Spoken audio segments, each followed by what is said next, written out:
guys, welcome back to the channel. It's Friday, so it's Return to Collecting Top 50 of all time. This week we're going to talk about possibly the greatest hitter of all time. At least most people think so. He was just an absolutely amazing ball player and an American hero. So without further ado, let's jump into number 6. All right, guys, so number 6 is Mr. Ted Williams. Here's his 1939 play ball rookie card. This one's in a PSA 4. Love this card. I got this one at an auction on eBay. I made a bid and no one else bid on it for a week and I won. So that was pretty sweet. I got it for way less than what I was thinking it was going to go for. Super happy to have that in the collection. This next one's the 41 play ball. This one is a 1MK. The reason I've got this one in this condition is I went with my father and brother to Cooperstown when I was younger. And my father and I went into a baseball card store and he bought this card for himself. And then he gave it to me about 5 years ago. So this one's just been in the family for a long time. And it's got great memories. So it's the 41 play ball. It's one of my favorite looking cards of Ted Williams. And then I also have the 54 Bowman, number 66. This is kind of a short print, or even an error. Bowman printed this card in 1954, but Ted Williams had a contract with Topps, so he contacted Bowman, and they stopped making it very, very quickly after they started printing. So there's not a ton of these. They actually changed number 66 to a different player. I can't remember who it was, but somebody on the Red Sox.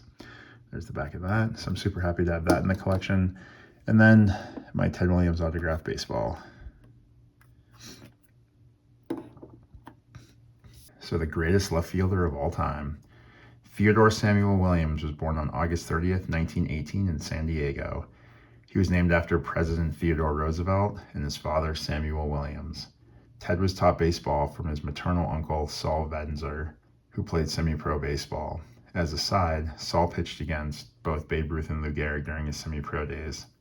Williams was a starting pitcher for Herbert Hoover High School while also playing American Legion ball. He received offers from the Cardinals and Yankees while in high school, but his mother wouldn't let him leave home. Oh man, imagine if he signed with the Yankees, Williams and left, Joe D in center, that would have been insane. He ended up signing with the Padres, who were a minor league team at the time. His bat became more impressive than his arm, so he moved from pitcher to left field. After a few years in the minors where he was coached on hitting by Rogers Hornsby, he was signed by the Boston Red Sox. As a side, his time with Hornsby kicked off his whole student of the game concept, where he would reach out for advice on hitting from greats such as Hugh Duffy, who hit 440 in 1894, Bill Terry, who was the last player to hit 400 at that point, and of course, the greatest hitter up until that point, Ty Cobb.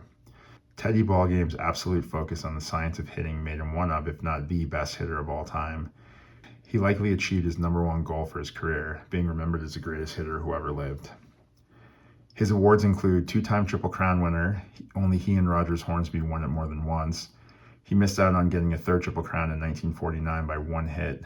He led the league in home runs and RBIs that season, but George Kell had a batting average that was .0002 higher than Williams.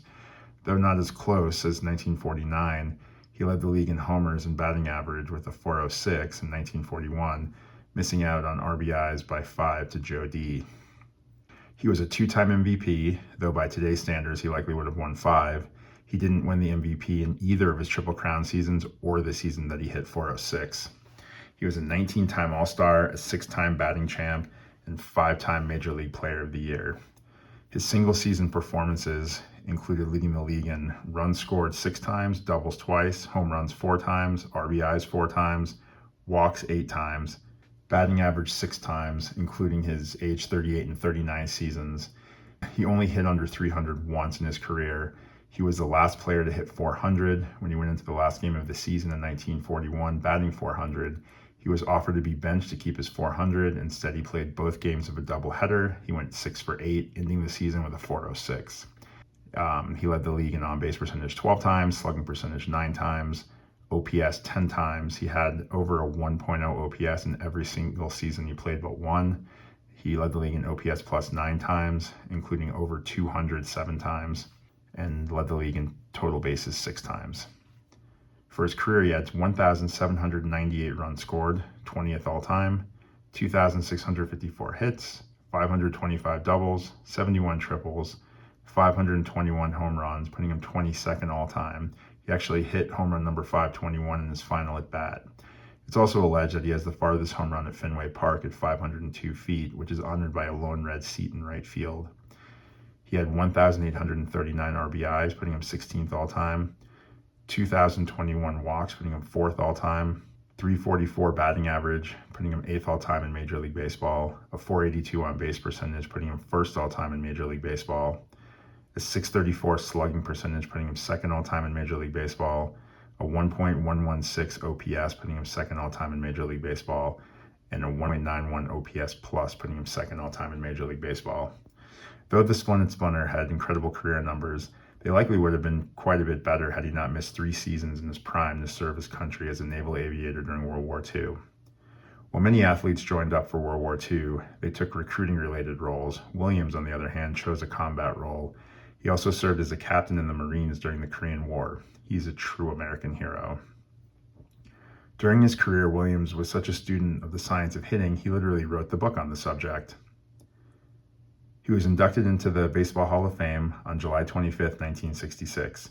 He was awarded the Presidential Medal of Freedom by President George H.W. Bush. The I-90 tunnel under Boston was renamed the Ted Williams Tunnel, as well as California Route 56 is named the Ted Williams Highway. Upon retirement, Williams coached his replacement in left field, Carl Yastrzemski, in hitting.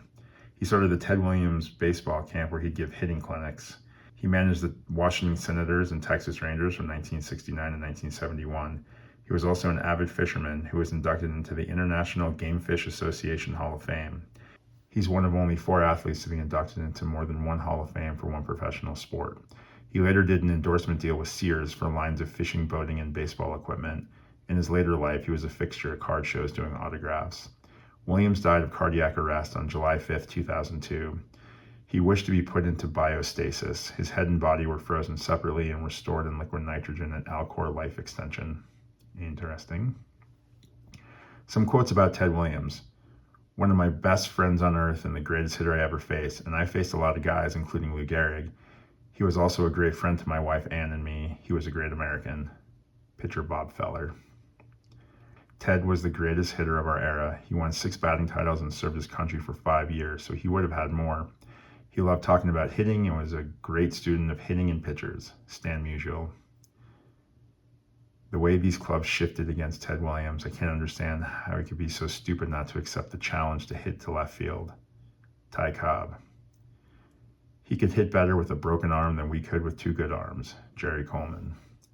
And finally, some quotes by Ted Williams. By the time you know what to do, you're too old to do it. Baseball is the only field of endeavor where a man can succeed 3 times out of 10 and be considered a good performer. All managers are losers. They are the most expendable pieces of furniture on the face of the earth. If I was being paid $30,000 a year, the very least I could do is hit 400. And lastly, a man has to have goals for a day, for a lifetime, and that was mine, to have people say, there goes the greatest hitter who ever lived. All right, guys. Well, I hope you enjoyed number 6, Mr. Ted Williams, one of the greatest hitters of all time. If you like the ranking or don't like the ranking, let me know in the comments below. Hope you enjoyed the cards and the baseball. All right, guys. I'll talk to you later.